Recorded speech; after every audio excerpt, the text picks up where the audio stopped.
যে ওনারা যেভাবে কাজ করছেন নিখুঁতভাবে এবং খুব সেন্সিটিভ ভাবে, এবং প্রত্যেকটা জিনিস ওনারা বুঝাই দিছে যে এ, উম, এইটা হলে এটা করতে হবে, এটা করতে হবে, বা এই জিনিস নষ্ট এরকম। আপনারা যারা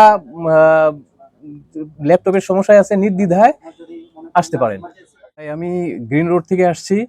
তো আমি ফেসবুকে ওনার অ্যাড্রেসটা পাই এবং যোগাযোগ করি।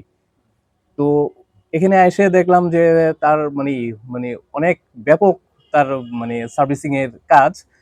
তো অনেক আমি সত্যি কথা বলতে এটা আমি 1 মাস আগে দিয়েছিলাম, কিন্তু উনি ধৈর্য সহকারে আমাকে। আর সবচেয়ে বড় জিনিস হলো যে ওনারা খুব বিনয়ী।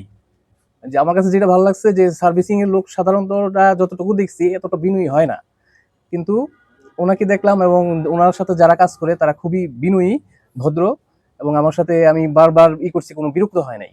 কোনো কিছু জিজ্ঞেস করছি বা যেটা করছি ওনারা বিরক্ত হন নাই। অলমোস্ট আমি হ্যাপি যে ওনারা যেভাবে কাজ করছেন নিখুঁতভাবে এবং খুব সেন্সিটিভ ভাবে, এবং প্রত্যেকটা জিনিস ওনারা বুঝাই দিছে যে এ, উম, এইটা হলে এটা করতে হবে, এটা করতে হবে, বা এই জিনিস নষ্ট এরকম। আপনারা যারা ল্যাপটপের সমস্যায় আছে নির্দ্বিধায় আসতে পারেন।